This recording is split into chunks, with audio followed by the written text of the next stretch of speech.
ከመጻሕፍት ገጾች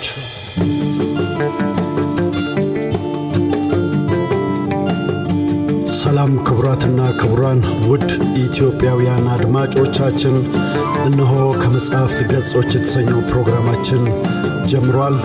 በዚህ ፕሮግራማችን የተለያዩ ዕውቅ ደራሲያን የጻፏቸውን የግጥም፣ የልቦለድ እንዲሁም የወግ ማስታወሻዎችን ይዘንላችሁ እንቀርባለን።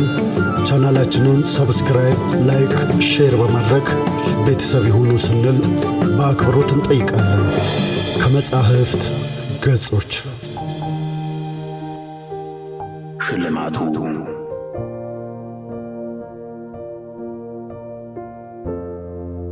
ድምፃዊ ማሞ መንገሻ ከመኖሪያው ግቢ ወጥቶ አስፋልቱ ዳር የተጎለተችው ላዳ አጠገብ ሲደርስ ወደ ጋቢናው ጎንበስ ብሎ ፈገግ አለ። የላዳው ሹፌር በልምድ የዚህን ፈገግታ ትርጉም ያውቀዋል። ዛሬም እንደ ልማድህ በዱቤ እንዳደርስ ፈልገህ ከሆነ እልም ያለ ጦርነቱ ስንገባለን አለ ሾፌሩ። እመነኝ ማሞ መለሰ፣ ይህ የመጨረሻው ዱቤ ነው። ከዚህ በኋላ አይቸግረኝም። ከዚህ በኋላ እንዴት ነው የማይቸግር? ባክህ ከሀገር ልትወጣ አስበሃል ወይስ ራስን ልትገድል ወስነሃል? የሰው ልጅ በሕይወት እስካለ ድረስ መቀየሩ አይቀርም አለ ማሞ። እኔ አንዳንዴ ሳስበው ምን ግርም እንደሚለኝ ታውቃለህ አለ ሾፌሩ። ለምድር ማሟያ የተፈጠርክ ነህ ብዬ እንዳላስብ ምድር ከሞላች ቆየች። የዚህ ሀገር ብዙ ሰው ይቸግሯል፣ ግን ሁሉም በችግሩ መጠን ነው የሚኖረው። አንተ ግን የድሃ ቀመጥል ተበድሮ ቁቢጥል እንዲሉ በባዶ ኪስህ በላዳና በራይድ መንቀባረር ያምራል። ማሞ በቃል ምላሽ በመስጠት ፋንታ ከለበሰው ኮት የብብት ኪስ ውስጥ ካርድ መዞ አውጥቶ ለሾፌሩ ዘረጋለት። በካርዱ ላይ የሚከተለው ቃል ሰፍሯል።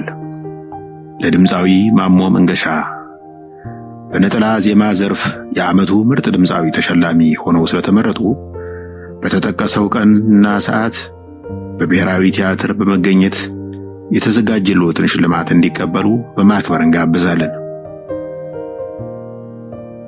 ባለላዳው ከዚህ በኋላ ማሞን በዱቤ ላለማጓጓዝ ብሎ ወስኖ ነበር። የሽልማቱን ጥሪ ካነበበ በኋላ ግን ትንሽ አመነታ። ሽልማቱ ምንድን ነው ሲል ጠየቀ። እንጃ፣ ገንዘብ፣ አፓርታማ ወይም መኪና ይሆናል ብዬ ነው የማስበው። መኪና ከሸለሙኝ ለ6 ወር ያክል በነፃ በራይድ ትሰራበታለህ። ሾፌሩ እጁን ወደ ራሱ ልኮ ከመላጣው ላይ ፉዬ ገላ የመሰለች ትራፊ ጸጉሩ እንዳበሳ አድርጎ በረጅሙ ተነፈሰና ጎበዝ ነህ።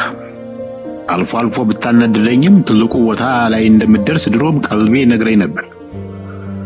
እንዳለመታደል ሆኖ እኔ ዘመኑን ዘፋኞች ዘፈን አላዳምጥም። ያንተንም ነጠላ ዜማ የማዳመጥ ዕድሉ አልገጠመኝም። ግን ስትናገር ራሱ ድምፅህ የጆሮ ጸጉር ያለግፋል። በዚህ ድምፅ እንኳን ዱቤ ልጄን ለጋብቻ ብትጠይቅ እምቢ እምል አይመስለኝም። አይዞህ፣ ትልልቅ ሰዎች ያሰቡበት እስኪደርሱ ትልልቅ ችግር እንደሚገጥማቸው የታወቀ ነው። እስኪያልፍ ያልፋል አይደል የሚባለው?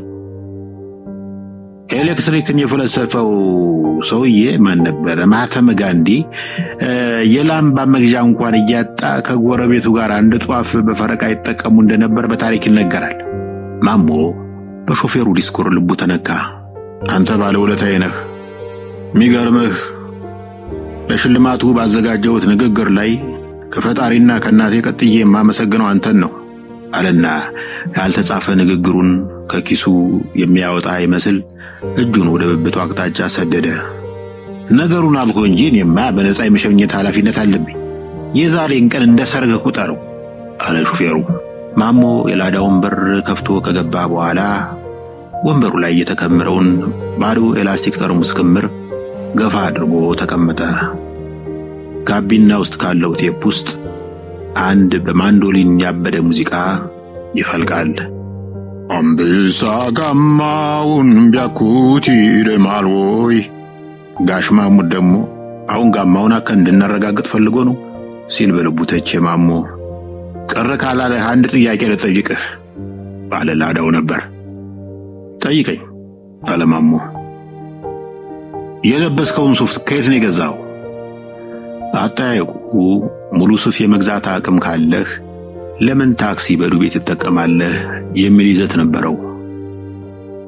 ገዝቼው አይደለም፣ አንድ ላውንደሪ ቤት ያለው ወዳጅ አበርክቶልኝ ነው ሲል መለሰ ማሞ። አበርክቶልኝ ነው ስትል ማለቴ ያሳጠቡትን ልብስ ሳይሰበስቡ የሚሞቱ የላውንደሪው ደንበኞች ጥቂት አይደሉም እና ባለ ላውንደሪው ወዳጄ የሟቾች ልብስ ሱቁን ከሚያጣበብ የታጠበበትን ዋጋ ከፍዬ እንድወስድ ይፈቅድልኛል። ማሞ ወደ አዳራሹ ሲደርስ አዳራሹ ከአፍ እስከ ሰደፍ ሞልቶ ነበር። የፕሮግራሙ አስተናባሪዎች ወስደው ከፊት አስቀመጡት።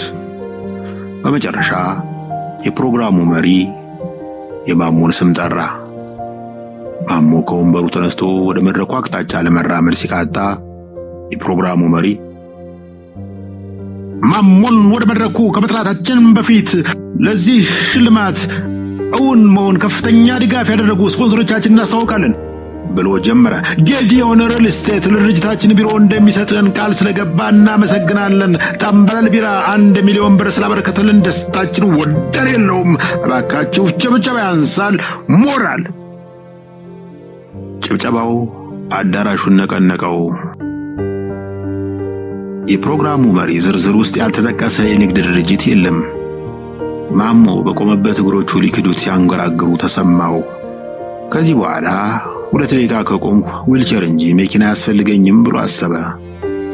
ከቆይታ በኋላ 2 ቆነጃጅት ሴቶች አጅበው ወደ መድረኩ ወሰዱት። ከመድረኩ ጫፍ እስከ ሸላሚው ድረስ ያለው ርቀት አገር አቋራጭ ሆነበት።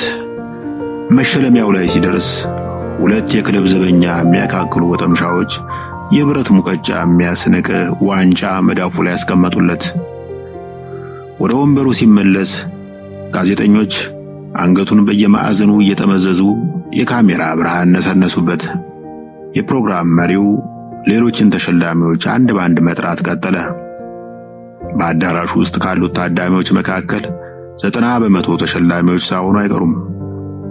ማሞ የመዳፉ መስመሮች እስኪደበዝዙ ሲያጨበጭብ ቆየ። የመድረኩ ወከባ በረድ ሲል አንድ ዘፋኝ መድረኩ ላይ ወጥቶ እንደ ድንገተኛ ዝናብ ገበያ መበተን በሚችል ድምፅ መዝፈን ጀመረ። ዘፈኑ እኔስ አባብዬ ዋሴ ተበቃ የሚለው የግርማ ተፈራ ዘፈን ነው። ማሞ ዘፋኙን ያውቀዋል። አባቱ በልጅነቱ በከዘራ በፈነከተው ጊዜ ግንባሩ ላይ የታተመው የናይኪ ምልክት ያለው ጠባሳ ዛሬ ድረስ አልደበዘዘም። ማሞ ግብስ ብሎ አጉተመተመና ዋንጫውን እንደ ግንድ ጉማጅ ትከሻው ላይ ጋደም አድርጎ ከአዳራሹ መሰስ ብሎ ወጣ።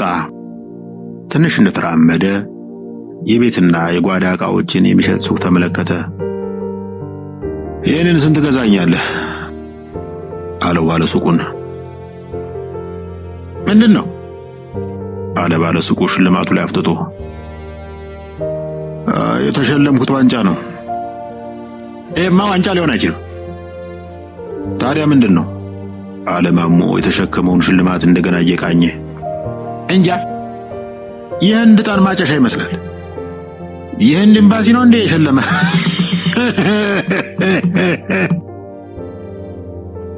ባለሱቁ ዘለግ ያለ ሳቅ ሳቀ። ባለሱቁ ዘለግ ያለ ሳቅ ሳቀ። እሺ ስንት ገዛኛለህ? ማሞ በቅጡ በማይሰማ ድምፅ ቀጠለ። በነፃ ብትሰጠኝ ንክች አላደርገውም፣ የቦታ ይዝብኛል። ባለሱቁ ዋንጫውን እንደገና ፈገግ ብሎ ከቃኘ በኋላ ለምን ጂም ቤት አትሞክረውም? ባለ እጀታ ዳምቤል ነው ብለህ ልትሸጥላቸው ትችላለህ። ከጥቂት ደቂቃ በኋላ ማሞ ራሱን የሞላ ሚኒባስ ውስጥ አገኘው። ወያላው ትከሻውን ሲነካው ቀና አለ።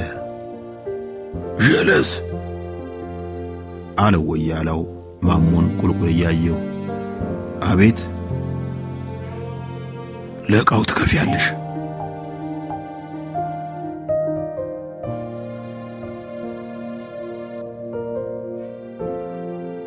ከመጻሕፍት ገጾች